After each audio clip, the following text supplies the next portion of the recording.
this week on Making Contact. Independent journalism has a strong role to play. It matters because just imagine how easy it's been recently to hijack important conversations about respecting gender and lifestyle decisions and racial, ethnic, and religious traditions. These have become buzzwords for pushback from the troglodytes who'd rather we go back to the days when it was okay to hold down everybody else who was deemed as inferior. So this is why we are at a crucial crossroads in our history. Independent journalism has been the site to locate incisive analysis and perspectives typically passed over by the hegemony established by mainstream and corporate media. And that to me was the power of journalism. It wasn't so much just the idea of writing the story, but it was about getting to the truth. Speaking truth to power is a phrase often spoken, and arguably a central tenet to independent journalism and community-produced media. In early March, a network of community media outlets gathered to assess and collaborate for the Media Consortium Conference that took place in Washington, D.C. I'm your host, RJ Lozada. Stay tuned.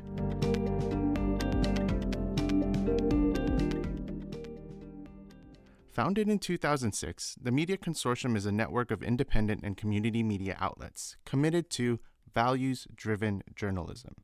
Making Contact is a member of the Media Consortium, and today we're bringing in a portion of a greater conversation examining the role independent media plays in today's contentious media terrain.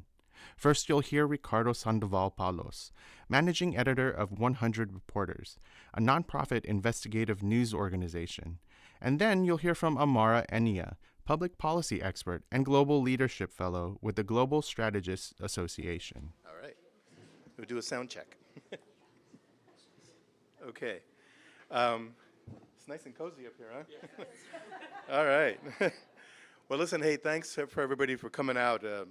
So I'm just here to facilitate what I expect will be a pretty dynamic, powerful conversation that will set the tone, I expect, for the coming days of discussion and argument and future planning and mapping out exactly what this dynamic field of independent journalism is going to be all about at a very critical time in our history as journalists. Just so you know, I'm a proud veteran of 3 decades in journalism.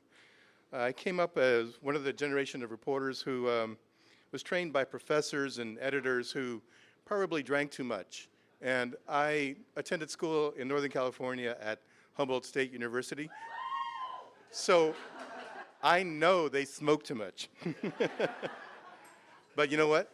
They cared much about the integrity of journalism and the integrity of an independent spirit that responds to one thing: truth and keeping an eye out for those who cannot keep an eye out for themselves. This is what our mantra was at Humboldt State, and I've carried that through my 30 years. But you know, I'm an immigrant myself from Mexico. I was a little kid when we first crossed the border legally from Tijuana to San Diego. And I learned English by reading a daily community newspaper as I folded it 4 o'clock in the morning before I delivered it to doorsteps in our neighborhood. And so my sources of English come from a community standpoint, and Bugs Bunny and Looney Tunes, which I saw on television. But you know what? What it also gave to me, what I think was an appreciation of what it took to get news from journalists all over the world to your doorstep, and hopefully to have it make a difference. But you know what? I also realize that we're in very different times today. Today, community newspapers are hurting. Regional newspapers are taking it in the shorts. Believe me. I like that phrase, believe me. I finally get to say that. And there is a sector that has to step up, that will step up to fill an increasing void. It's independent journalism. It's independent reporters, independent investigative reporters, and those who have interesting, powerful stories to tell. I used to believe that nobody wanted to hear about me. The me in journalism I was taught didn't have a place. There was no I in reporting, right? But you know what? I realize that today, as we're talking about threats to people who look like an other, people who appear not to belong from here, regardless of where they may actually be from or legally be allowed to reside, is something that I grew up with. I grew up with that sense. I was profiled as a kid. I had to show my papers on the streets of San Diego. I had to prove to a, excuse me, to a Border Patrol agent on an Amtrak train between San Diego and Los Angeles that I was a legal resident of the United States. And I thought, I'm a college graduate. I was wearing a sport coat. I was on my way to a job interview. And this is the reception that I got on this train. And I thought to myself, it doesn't matter. It's what you look like, right? And that sort of cast me in this community and makes me today feel like I can empathize with what's happening to many communities in our country. So my message in that regard is that we all have important stories to tell, and let's not allow the old conventions of journalism to prevent us from telling necessary, relevant, and resonant stories to communities that I think can benefit from us and then can help sustain us as independent journalists. So why is this important? Why do we need this? I think we've lost something critical as media has evolved and has become ever more concentrated in fewer corporate hands and even in fewer public media hands. It seems that we just don't have to get to know each other anymore in our communities. We don't have to get to know that other. We don't have to understand their origins and their traditions. And so we lose a thread there. We lose a thread of civic and civil discourse, which I believe used to mark our conversations as a nation. And I think we've lost something there. So this is why I believe independent journalism has a strong role to play. It matters because just imagine how easy it's been recently to hijack important conversations about respecting gender and lifestyle decisions and racial, ethnic, and religious traditions. These have become buzzwords for a pushback from the troglodytes who'd rather we go back to the days when one gender and one class could tell us that it was okay to make fun, it was okay to make jokes, it was okay to hold down everybody else who was deemed as inferior. So this is why we are at a crucial crossroads in our history. So that sets us up for what I believe and what I expect will be a fascinating and interesting conversation. Okay, so Dr. Amara Enya, here with you.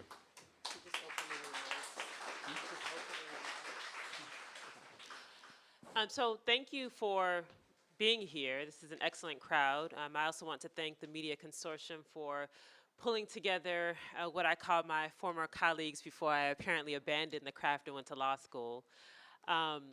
So my perspective being here is as someone who came back into the space of journalism after having been away for some years, but I came into journalism because of social justice. And so my earliest memories were when I was in undergrad and sitting in a school board meeting, and the school was about to be closed. The teachers were all going to be fired. They called that reconstituting a school. And I remember sitting in the back. It was very hot. I was sweaty. It was stuffy. Everyone was piled on top of each other. And there was a parent who was at the microphone, and she was in tears. She was in tears because she had developed a relationship with one of the teachers who taught her special needs child who was going to be fired. And so I sat in the back of that room as someone who was always interested in education policy, but as someone who was actually interested in telling stories and telling the story of that mother who was in tears at the microphone as her school was about to be reconstituted. And that to me was the power of journalism. It wasn't so much just the idea of writing the story, but it was about getting to the truth. And I think, at least from what I bring to this conversation as someone who forayed into politics, who works in public policy, but who has come back around to engaging in journalism from the stance of wanting to tell the truth, I think what we have to be careful about is that understanding the context of this country with our new leadership, the antidote to what we have is not to be the counter, is to be the truth teller. So if we believe that there is some truth, whatever the topic is, that should be our goal. I think it's quite easy to fall into this notion that we have to be the anti of what we don't like, right? We have to be against this president. Anything he says, we have to say the opposite. And that's actually not the case. We have to speak the truth. And the truth comes out in the stories that we uncover and in the questions that we ask. So our ability to ask the critical questions of the people that we're interviewing, of the context of the stories that we're uncovering, because we're not just telling the stories, we're uncovering the stories. I think that's the antidote to this current political climate, the current social climate, and many of the challenges that we're experiencing here. So I think that's sort of the perspective that I want to bring to this conversation.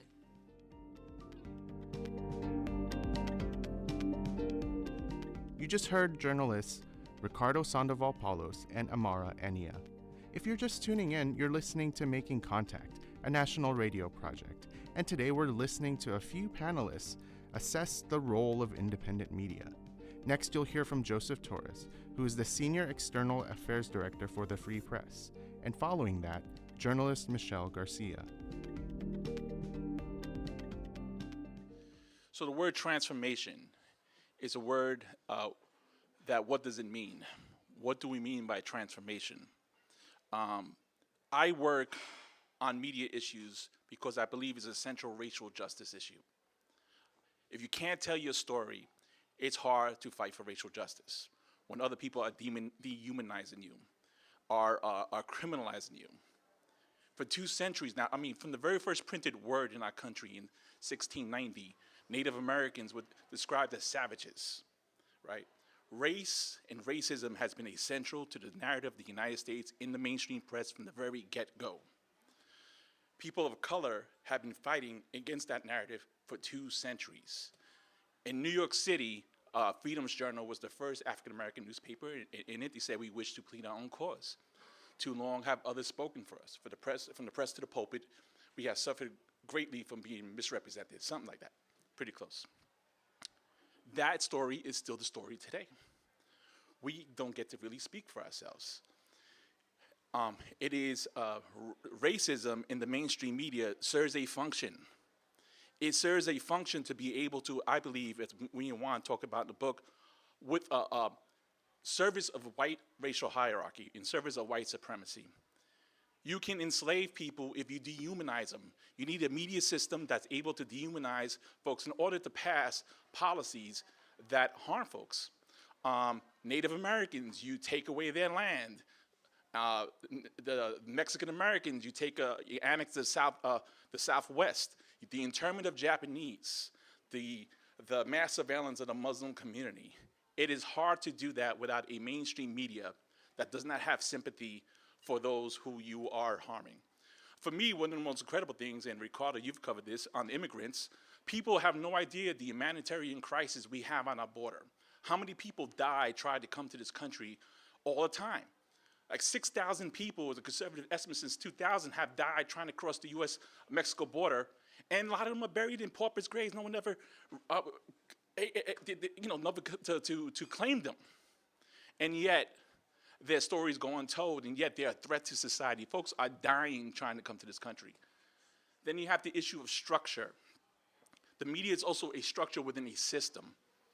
And throughout history, our government has placed control of the media in the hands of a few, whether it's the telegraph, radio, television, cable, and now the internet. And so we're fighting against 2 things: a media system, institutions whose service is into service of white racial hierarchy, and 2, a system that's placed in the hands that don't belong to people of color. So we don't own anything. We don't own radio stations, TV stations. And so how do we challenge, how do we transform the media to where we actually control the construction and distribution of our own narrative? How do we do that?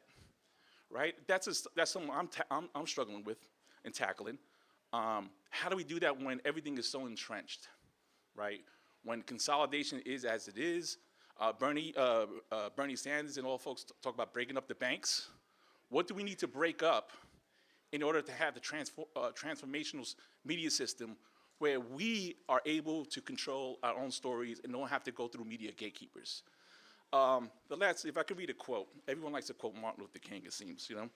And so this is what he had to say about the media, right? And the question for media journalists and journalism institutions. He said in his last book, Where Do We Go From Here, Chaos or Community? He had a question for white folks who were in support of the Voting Rights Act and the Civil Rights Act, right? He wrote that often in white America, right, that the demand, what they were advocating for was for black people not to get harmed anymore. But from the president to the pulpit to the press, they were not for true equality. They were not for true freedom. And so in these stories, as I heard you talking about, how we're talking about transformation of our society where race is at the center of the narrative. That's the question I have. Always race is at the side.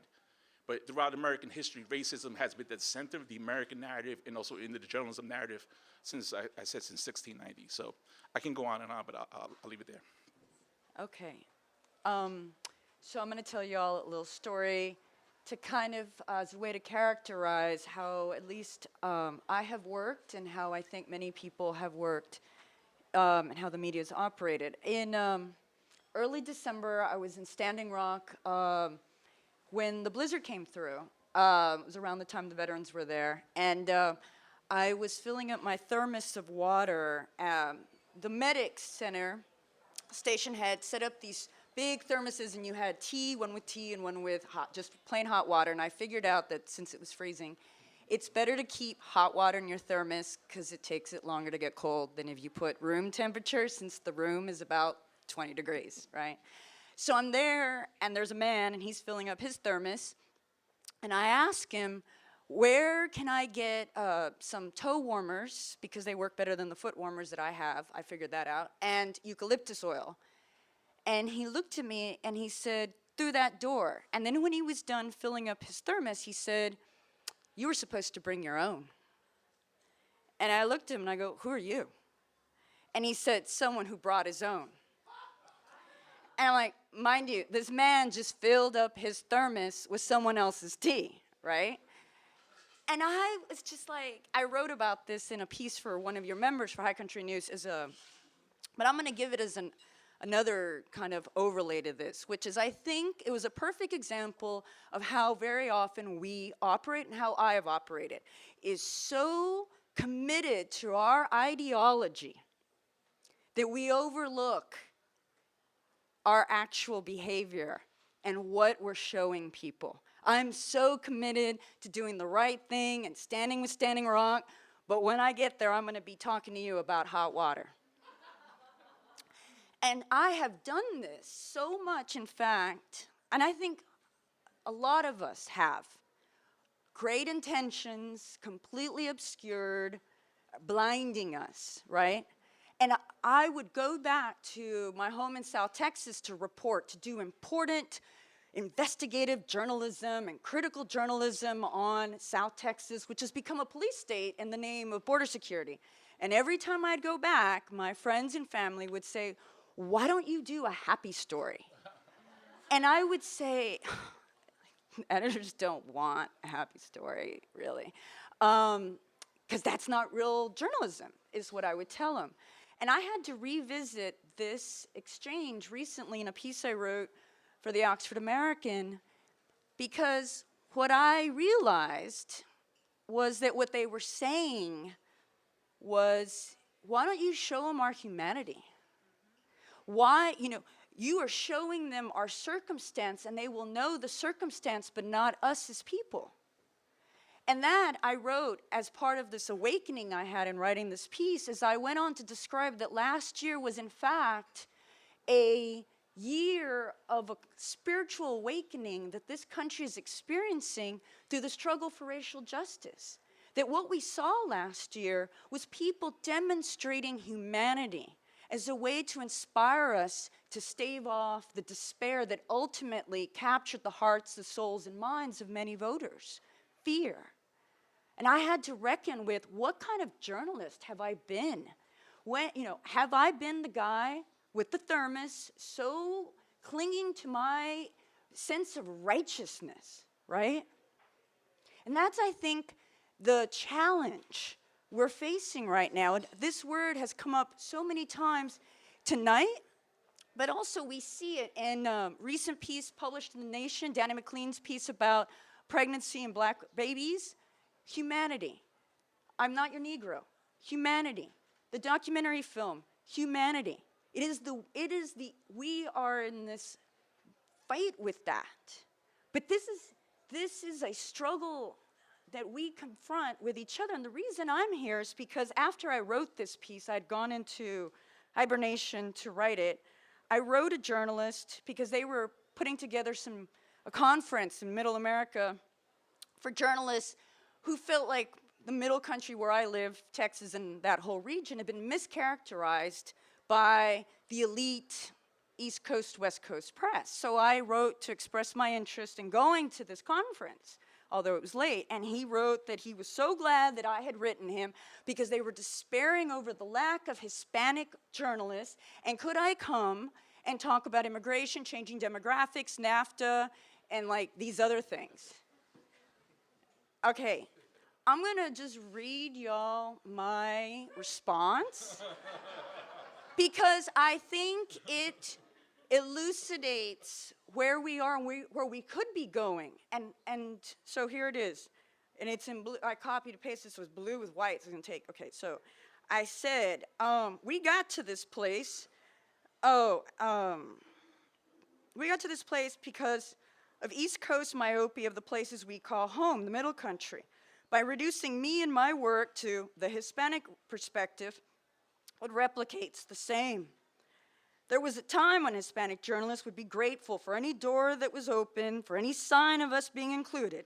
But I have learned that when editors or anyone else asks me to write for them or to sit on a panel to talk about my perspective, they are asking me to perform their idea of my ethnicity. I haven't covered NAFTA immigration demographic shifts as such in a long time, in part because there's so many more ways to write about Latinos, particularly this moment. Trump wouldn't have had a campaign without his assault on the border Mexicans. I invite you to read my work, and I name some of it. And I said, I write these pieces because as we saw in this election, most white journalists are incapable of seeing themselves and the white people they cover as anything else but the norm and the non-whites as the other. I'll be honest, I'm extremely disappointed and frankly hurt. Regardless of the work that I and other Latino writers produce, we are reduced to narrow definitions and consigned to the efforts of diversity, which in reality is scarcely different than Trump's successful effort to reduce our complex humanity to neat labels. I wish you luck. I really do, because I admire your work and I think it's an important project. And I hope and pray for the day to contribute the whole of my being to a core of journalists committed to work that challenges ourselves, reflects our complex part of our country and the complexity of the regular folks who inspire our work. And that core of journalists should be you. And that's why I'm here. And some last thoughts from Joseph Torres and Michelle Garcia. I believe there's a journalism that matters representative here. And, Bob McChesney, who founded Free Press with John Nichols, have written books about the problem with the media and trying to come up with different solutions. What are different models to fund journalism? Should there be tax breaks, for example, if you want to purchase the media of your choice and you can declare on the taxes that it should be tax deductible. We were just talking before the meeting. The broadcasters are now they're going to start auctioning off the broadcasters' airwaves.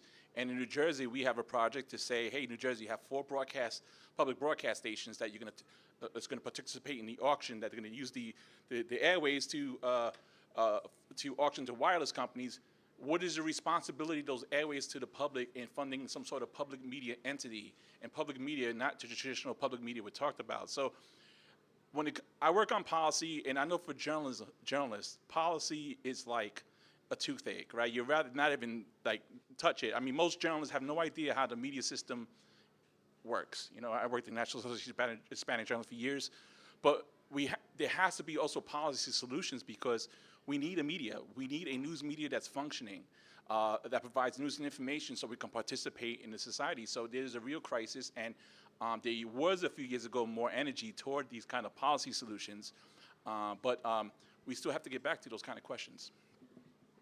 So I was really fortunate to participate in a conversation a couple of years ago at the invitation of Ricardo with Journalism That Matters.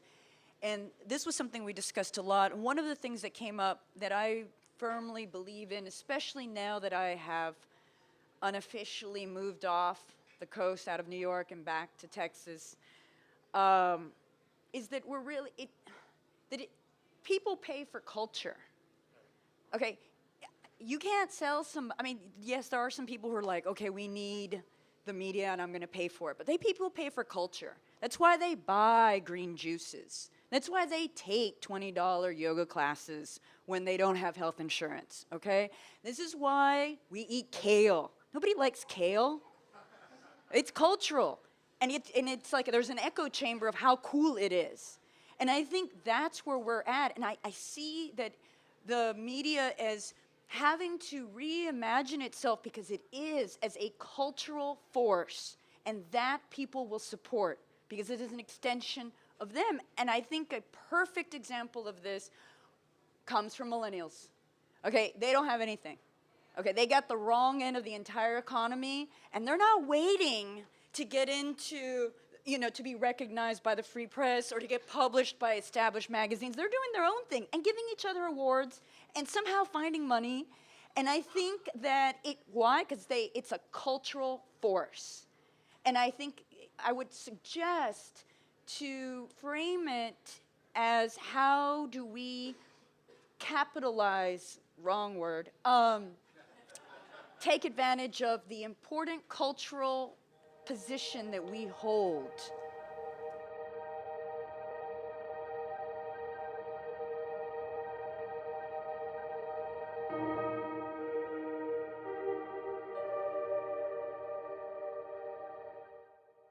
That's it for this edition of Making Contact.